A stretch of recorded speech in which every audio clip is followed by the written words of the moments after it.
আসসালামু আলাইকুম রহমতুল্লাহ।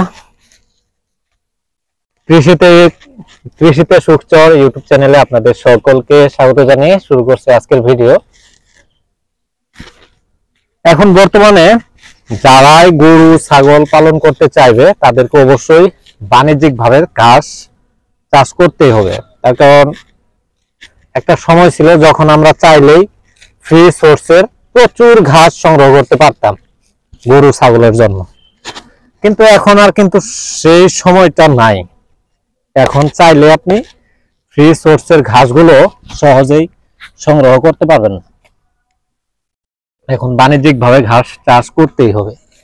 বাণিজ্যিকভাবে শুধু যে ঘাস চাষ করে রেখে দিলেন তাতেই ঘাস হয়ে যাবে এমন না।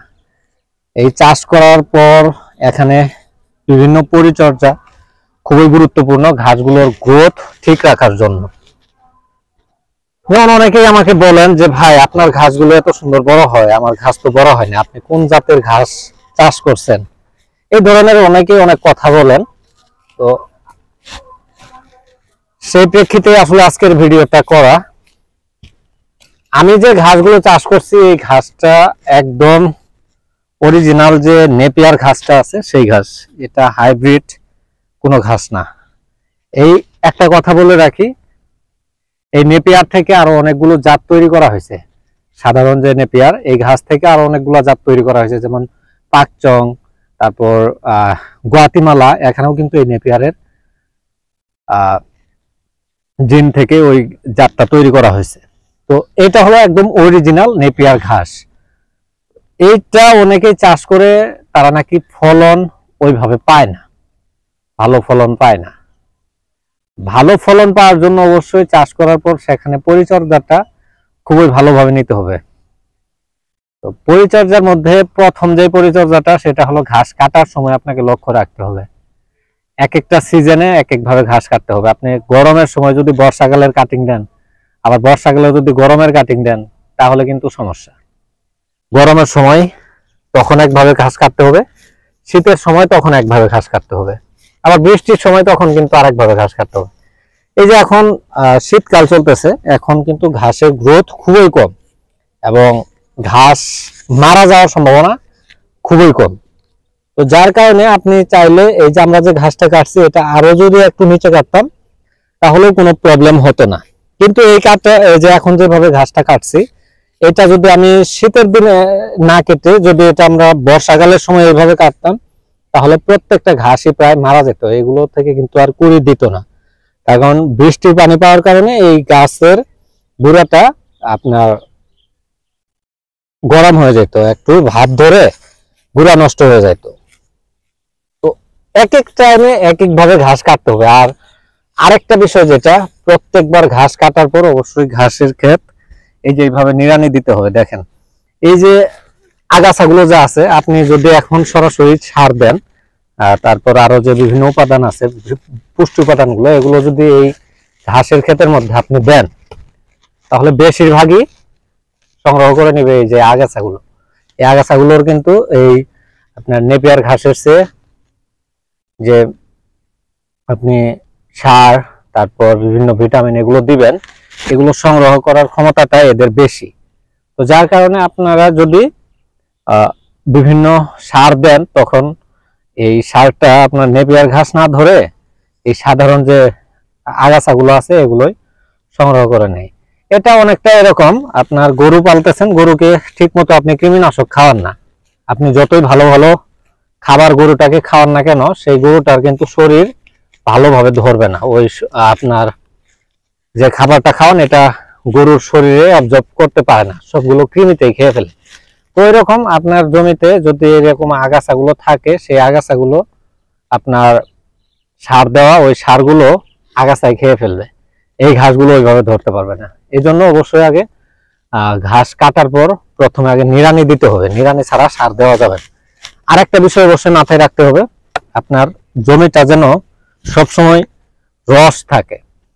এই যে এখন হলো শীতকাল, এই সময়টাতে ঘাস এদের জন্য কিন্তু প্রাণীটা খুবই গুরুত্বপূর্ণ। তার কারণ এই যে নেপিয়ার ঘাস বলেন বা পাকচং বলেন, প্রত্যেকটা ঘাসেরই মধ্যে আপনার 70 থেকে 80% বেশি থাকে পানি। এই পানিগুলো তো অবশ্যই আর মাটি থেকেই সংগ্রহ করে। আর এই সময় যেহেতু পানির স্তরটা নিচের দিকে থাকে, তাই অবশ্যই ঘাসের ক্ষেতে পানিটা সঠিক সময়ে দিতে হবে। আমরা এই যে কিছুদিন আগে একবার পানি দিছিলাম, এখন এই যে এতটুকু নিরানো হলে আমরা আরেকবার পানি দিতে পারি। তো ক্ষেতের, আপনার ঘাসের ক্ষেতের কখন কোনটা প্রয়োজন হয় এটা আপনারই মাথায় রাখতে হবে।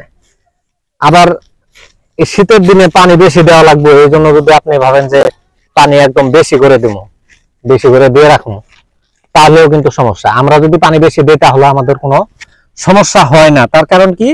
এর কারণ হলো এই যে এই পদ্ধতিটা, আমরা যে এই যে ড্রেনটা দিয়ে রাখছি প্রায় এতটুকু নিচে, আমরা যদি পানি দিয়ে রাখি দেখা যায় যে একটা সময় পর পানিগুলো ড্রেনের মধ্যেই যায়, এখানে জমা হয়ে থাকে। ঘাসের গোড়ায় কিন্তু এই পানিগুলো থাকে না, আর এই ঘাসগুলোর গোড়ায় পানি রাখা যাবে না, পানি বাঁধিয়ে রাখা যাবে না। পানি যদি বাঁধিয়ে রাখা হয় তাহলে এই ঘাসের গোড়ায় ধাপ ধরার কারণে এটা গোড়াটা নষ্ট হয়ে যায় এবং গাছটাই নষ্ট হয়ে যায়, তখন দেখা যায়। তো এইটা কিন্তু একটা গুরুত্বপূর্ণ পয়েন্ট। আপনি যদি ঘাস চাষ করেন, নেপিয়ার ঘাস, অবশ্যই এইভাবে মাঝে মধ্যেই কয়েকটা করে ড্রেন দিয়ে রাখতে হবে। আমরা কিন্তু অনেকগুলো ড্রেন দিয়ে দিছি। প্রথমে দিছিলাম আমরা 7টা করে লাইন, তারপর একটা করে ড্রেন, এবং এরকম লম্বা লম্বি 2টা। এখন আবার আমরা এটা আরো কমায় ফেলছি, 3টা 4টা পর পর একটা করে লাইন, এই যে এরকম ড্রেন। আর এটা আস্তে আস্তে আরো হয়ে যাবে আপনার। এর পরবর্তী টাইমে যখন আমরা এই ঘাসের গুঁড়াগুলো আরো একটু মোটা হবে, তখন আমরা যেখানে 4টা আছে লাইন, সেখান থেকে মাঝখান দিয়ে আবারও মাটি তুলে দিব। তখন আমার গাছগুলোর যেটা সুবিধা হবে, এই যে গাছগুলোর যে গুঁড়াটা, এই গুঁড়াটা মাটির নিচে যাবে এবং সারটা খুব দ্রুত এরা সংগ্রহ করতে পারবে মাটি থেকে। তো এই বিষয়গুলো মাথায় রাখতে হবে যদি আপনি ঘাস চাষ করেন। আর শীতকালে ঘাসের গ্রোথ একটু কম থাকবে, এটাই স্বাভাবিক। তার কারণ আমরা জানি কি, গাছ তাদের খাদ্য সংগ্রহ করে সালোক সংশ্লেষণের মাধ্যমে, আর এটা হয় হলো পাতা দিয়ে, পাতার সাথে রোদের কানেকশনে। যেহেতু শীতের সময় রোদ কম থাকে, দিনের বেশিরভাগ সময় কুয়াশা থাকে, আর রাতের বেলা তো থাকেই। তো কুয়াশা যদি থাকে তখন কিন্তু আর রোদটা ওঠে না ওইভাবে, আর রোদ যদি না থাকে তখন এরা খাদ্যটা তৈরি করতে পারে না। আর খাদ্য যেহেতু কম তৈরি হয়, তাই ঘাসের গ্রোথটাও কম থাকে, এটাই স্বাভাবিক। তবে আপনি যদি আপনার এই পরিচর্যাগুলো সঠিকভাবে করতে পারেন, তাহলে আশা করা যায় সাধারণভাবে যে ঘাসের ফলন হয় তার চেয়ে একটু হলেও ঘাসের ফলন বেশি হবে। তো যারা গরুর খামার করতেছেন তাদেরকে আবারও একটা উপদেশ দেই, সেটা হলো গরু পালতেছেন আর আপনি ঘাস চাষ করবেন না, এটা কিন্তু একটা বেমানান বিষয়। তার কারণ গরু পালতে গেলে শুধু খড় দিয়ে বা কিনা ঘাস দিয়ে আপনি গরু পালন করতে পারবেন না। তার কারণ একটা করে ঘাসের হাটে এখন বর্তমানে 70-80 টাকার দাম, 1 কেজি ঘাসের দাম পড়ে যায় প্রায় 10 টাকা। 10 টাকা দিয়ে যদি 1 কেজি ঘাস কিনেন, এভাবে কিন্তু আসলে সম্ভব না। ঘাস এটা গরুর জন্য অবশ্যই প্রয়োজনীয়। গরু পালবেন, অবশ্যই ঘাস আপনার চাষ করতে হবে। ঘাস নাই, আপনার গরু নাই, এটা চিন্তা মাথায় রাখতে হবে। তো আশা করছি আজকের ভিডিওর মাধ্যমে আপনারা কিছু হলেও তথ্য জানতে পারলেন কৃষি সম্পর্কে, খামার সম্পর্কে, ঘাস সম্পর্কে।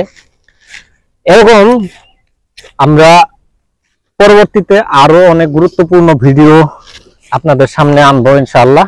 আজকের মতো ভিডিওটি এখানেই শেষ করে দিচ্ছি। দেখা হবে পরবর্তী কোনো ভিডিওতে। এই পর্যন্ত আল্লাহ তাআলা আপনাদের সকলকে সুস্থ ও সবল রাখুক, এই কামনাই করি। আসসালামু আলাইকুম ওয়া রাহমাতুল্লাহ।